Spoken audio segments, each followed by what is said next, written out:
जीवमजीवं दव्वं जिणबरवसहेण जैणने दीठं देविन्दविन्दवन्दं वन्दे तं सव्यदा शिरसा।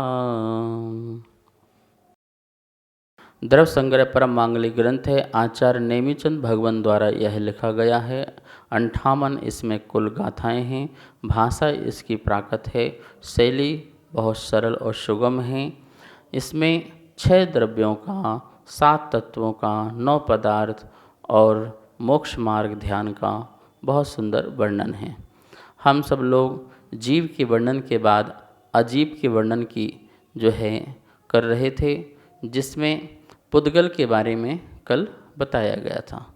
सारा संसार, सारा जो विश्व है, ये पुद्गलमय है पूरा। आप देखिए, अधोलोक में जाइए तो पूरा अधोलोक जो है पुद्गल से निर्मित है। ऊर्ध्वलोक में जाएंगे तो सारे स्वर्ग आदि की रचना भी जो है पुद्गलमय है। पूरे लोकाकाश में पुद्गल द्रव्य होता है। वैसे तो एक भी ऐसा कोई स्थान नहीं है जहाँ पर 6 द्रव्य ना हो। लोकाकाश के असंख्यात प्रदेश होते हैं और उन असंख्यात प्रदेश में एक भी ऐसा प्रदेश नहीं है जहाँ जीव की सत्ता मौजूद ना हो, जहाँ पुद्गल की सत्ता ना हो, जहाँ धर्म अधर्म आकाश और काल की सत्ता ना हो। चूँकि हमें तो जीव पुद्गल धर्म अधर्म आकाश दिखता नहीं है, इसलिए हम उसकी सत्ता को स्वीकार नहीं कर पाते हैं। जैसे आप जहाँ बैठे हैं तो वहाँ भी आकाश द्रव्य है, वहाँ भी धर्म द्रव्य है, अधर्म द्रव्य है, काल द्रव्य है, सभी द्रव्य हैं। और पुद्गल तो आप हो ही जो बैठे हो, और आपकी आत्मा भी है, जीव द्रव्य भी है। तो सभी द्रव्य हैं, लेकिन हमको तो अपनी आत्मा अनुभव में आ रही है, वो पता है, और जो ये शरीर है उसके बारे में जान रहे हैं। शेष द्रव्यों के बारे में हम जान नहीं पाते हैं। और कुछ लोग तो आत्मा के बारे में भी नहीं जान पाते। वो तो समझते हैं ये जो शरीर है ये एक मशीन है, मशीन है। पहले बहुत ही लोग थे तो इस प्रकार से कहा करते थे। साइंस भी पहले इस शरीर को मशीन कहती थी कि ये तो जो हैं बहुत सारे तत्व हैं मिलकर के जो इसमें शरीर का निर्माण करते हैं, और फिर शरीर चलता है। जब तक मशीन चलती है तब तक प्रोडक्शन होता है। मशीन बंद हो जाती है, प्रोडक्शन होना बंद हो जाता है। ऐसे ही ये पूरी मशीन है। मशीन समाप्त हो गई तो जिसको मरण कहते हैं, मशीन चालू हो गई तो जिसे जन्म कहते हैं। ऐसा वो यंत्रवत जो है आत्मा को मानते थे। लेकिन बाद में शोध किया और आत्मा को भी उन्होंने स्वीकार किया कि नहीं, आत्मा भी कोई चीज़ है। मशीन अपने आप ही नहीं चलती है। जैसे मशीन आपके यहाँ पर रखी हुई, यंत्र रखा हुआ है, तो उसके लिए भी पावर चाहिए, लाइट चाहिए। लाइट पावर मिलते ही वो मशीन काम करती है। तो ऐसे ही यह शरीर भी निर्माण ऐसे ही नहीं हो जाता है, इसके लिए भी पावर चाहिए। वह पावर है आत्मा, ठीक है ना। तो आत्मा हमको दिखती नहीं है तो आत्मा का अस्तित्व नहीं मानना, ऐसा नहीं है। अन्य द्रव्य भी नहीं दिखती हैं, उनका अस्तित्व नहीं है, ऐसा नहीं मानना। समस्त द्रव्य हैं। हमारे ज्ञान का जो है इतना विस्तार नहीं है, इतनी पारदर्शिता हमारे ज्ञान में नहीं है जिससे कि हम साक्षात प्रत्यक्ष रूप से उन द्रव्यों को भी देख सकें। लेकिन जो द्रव्य आपको दिखाई दे रही है उस द्रव्य के स्वरूप को तो हमें समझना चाहिए, और वो द्रव्य मैं नहीं हूँ ऐसा भी तो समझना चाहिए। हमारे समक्ष जो द्रव्य दिखती है वो सिर्फ पुद्गल दिखती है, और अनुभव में आती है तो वो चेतना अनुभव में आती है। 6 द्रव्य में सिर्फ 2 ही द्रव्य जो हैं हमारे ज्ञान का विषय बन पाती हैं, जैसे हम प्रत्यक्ष जो है जान सकते हैं। प्रत्यक्ष आत्मा को कैसे जान सकते हैं? देखिए, शुद्धोपयोगी मुनिराज बन जाइए तो प्रत्यक्ष आत्मा का भी दर्शन होता है। और वैसे भी मोटे रूप से देखें तो ज्ञान के विषय में हमारी आत्मा का विषय बनता है। ज्ञान से हम जान रहे हैं, हम सुखी होते हैं, हम दुखी होते हैं, हम रागी द्वेषी मोही होते हैं। तो ये भाव किसके हैं? ये भाव अचेतन के तो नहीं हैं, ये भाव हमारे चेतना के हैं, ये भाव हमारे विकार रूप परिणाम हैं। ये सब हम समझते हैं, ये सब हम जानते हैं कि हम क्रोध कर रहे हैं, मान कर रहे हैं, हम गलत कर रहे हैं, अच्छा नहीं कर रहे, बुरा नहीं कर रहे हैं। तो ये सोचना समझता कौन है? ये हमारी आत्मा ही तो सोचती और समझती है, इसलिए हम आत्मा के बारे में जानते हैं और इस शरीर के नश्वर के बारे में भी जानते हैं। प्रत्येक जो द्रव्य है, जो पौधलिक, उसके बारे में जानते हैं, पर हम अपनी अज्ञानता से इसको पकड़ते हैं और ज्ञान सच्चा न होने के कारण इसको छोड़ नहीं पाते हैं। तो ये जो हम ज्ञान पढ़ रहे हैं द्रव्य संग्रह के माध्यम से कि क्या है पुद्गल, जो मिले बिछड़े वो पुद्गल है। मेरी आत्मा तो न किसी से मिलती है और ना ही किसी से बिछुड़ती है। आत्मा तो सदा अकेले ही होती है।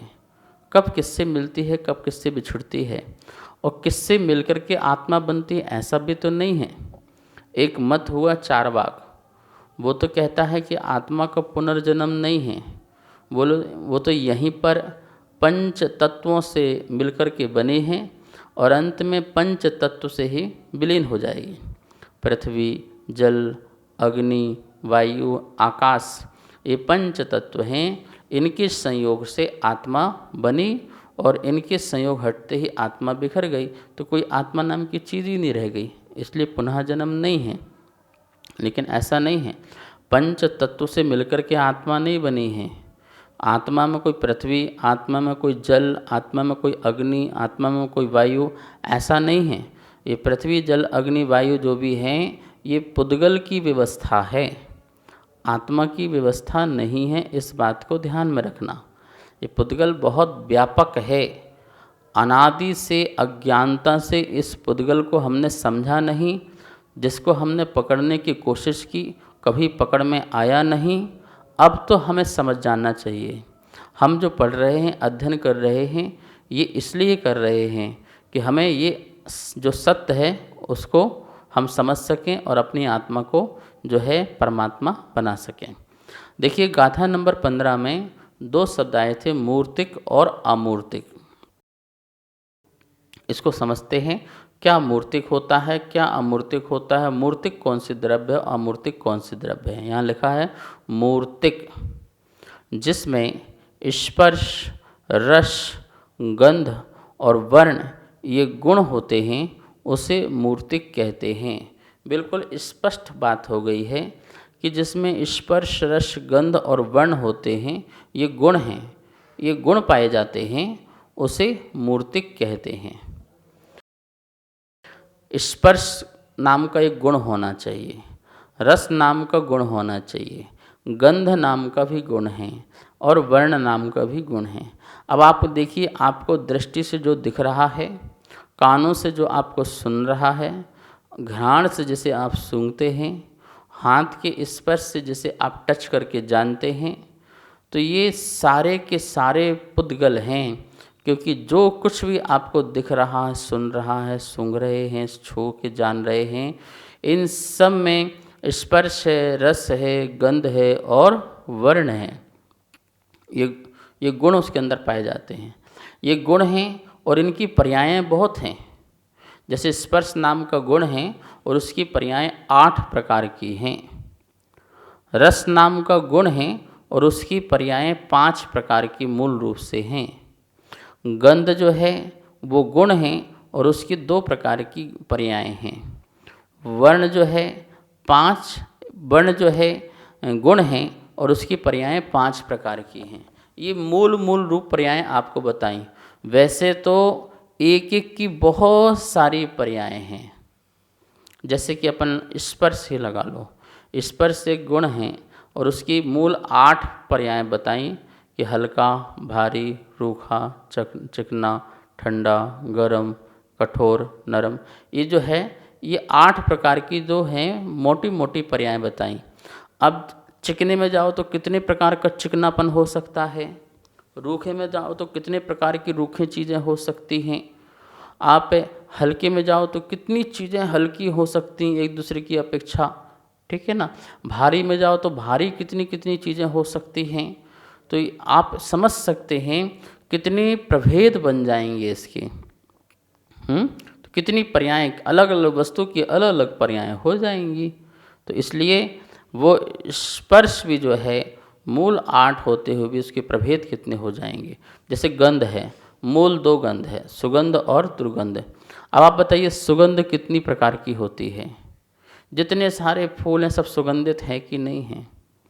कितने सारे वस्तुएं हैं सुगंधित हैं और कितनी सारी वस्तुएं हैं जो दुर्गंधित हैं, दुर्गंधता को लिए हुए हैं। तो दुर्गंध कितनी प्रकार की हो गई, तो जितनी प्रकार की हो गई उतनी उसकी पर्यायें हो गई। सुगंध जितनी हो इस प्रकार की हैं उतनी प्रकार की वो पर्यायें हो गई। तो मूल सुगंध और दुर्गंध की भी असंख्यात लोक प्रमाण भेद से इनकी पर्यायें हो जाएंगी, ठीक है। तो ये गुण हैं, गुण अलग है और गुण का जो परिणमन है पर्याय वो अलग है। यद्यपि पर्याय गुण से भिन्न नहीं है, लेकिन पर्याय वर्तमान की जो होती है, जो नश्वर होती है, क्षणभंगुर होती है, वो बदलती रहती हैं, वो बदलती रहती हैं। तो स्पर्श, रस, गंध और वर्ण। वर्ण में जाइए, 5 प्रकार के वर्ण होते हैं, काले, पीले, नीले आदि। जो अपने फ्लैग है, झंडा है, ध्वजा है, उसके 5 रंग। वो 5 रंग तो मूल हैं और उन 5 रंगों के आपस में और मिलने से कितने असंख्यात लोक प्रमाण के भेद बन जाते हैं। क्या वो वर्ण भी चक्षु इंद्रिय के विषय नहीं बनते हैं? बनते हैं। तो वो कितने प्रकार के हो गए स्कंद सोचिए, ठीक है। वो सब मूर्तिक हैं। इसी प्रकार से रस, रस तो मूल 5 प्रकार के हैं, खट्टा, मीठा, कसायला, चरपरा आदि। अब खट्टा कितने प्रकार का है, मीठा भी कितने प्रकार का है। ये सब जो हैं गुणों की पर्यायें, ये सब पुद्गल हैं। क्या हैं ये? पुद्गल हैं। और ये जिसमें पाए जाएं उसे रूपमान कहो, मूर्तिक कहो, पुद्गल कहो। तो एक परिभाषा बनाई मूर्तिक।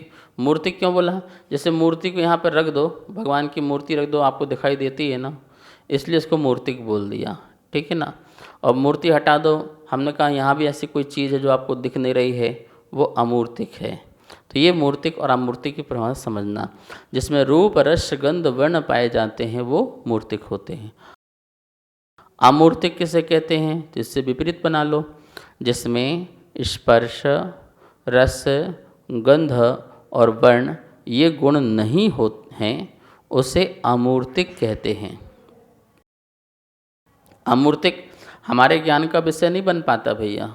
हम यहाँ पर कोई धर्म द्रव्य को ढूंढना प्रारंभ कर दे तो पूरा साइंस, पूरा विज्ञान भी लग जाएगा, तो वो इस अमूर्त पदार्थ को ढूंढ नहीं पाएगा कि यहाँ कोई है, कोई है।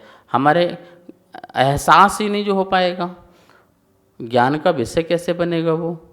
तो इस प्रकार से धर्म द्रव्य को यहाँ ढूंढो तो नहीं मिलेगी, अधर्म द्रव्य ढूंढो तो नहीं मिलेगी, आकाश द्रव्य ढूंढो तो नहीं मिलेगा, काल द्रव्य ढूंढो तो नहीं मिलेगा। ये अमूर्तिक है, जिसे अरूपी कहते हैं। क्या कहते हैं? अरूपी कहते हैं। और अरूपी वस्तु जो है वो सिर्फ और सिर्फ जो है केवल ज्ञान का विषय बनता है। केवल ज्ञानी जो हैं मूर्त को मूर्त रूप से और अमूर्त को अमूर्त रूप से जानते हैं। दोनों प्रकार से, दोनों प्रकार के पदार्थों को, द्रव्यों को जानते हैं। जो मूर्त पदार्थ हैं उनको मूर्त रूप से, उनके जितने भी मूर्त अनंत हैं और उनकी जो पर्याय हैं, पीछे की जितनी पर्याय हैं, वर्तमान की जो पर्याय हैं और भविष्य में जो पर्याय उनकी होंगी, वो सभी जो हैं युगपद एक समय में, एक ही समय में सब दिखता है उनके ज्ञान में। अमूर्त द्रव्य जो भी हैं वो अमूर्त रूप से उनको दिखाई देते हैं और उनकी भी अनंत पर्याय, भूत की, भविष्य की और वर्तमान की, ये सभी जो पर्याय हैं जिनके ज्ञान में युगपद एक समय में झलकती है, तो मूर्त अमूर्त दोनों को युगपद एक साथ देख लिया करते हैं। अब देखो यहाँ लिखा है मूर्तिक और अमूर्तिक द्रव्य। पुद्गल द्रव्य मूर्तिक है और बाकी जीव, धर्म, अधर्म, आकाश, और काल, ये द्रव्य जो हैं अमूर्तिक हैं। ठीक है ना। अमूर्तिक आत्मा भी है, लेकिन आत्मा को इसमें क्यों नहीं लिया? क्यों नहीं लिया?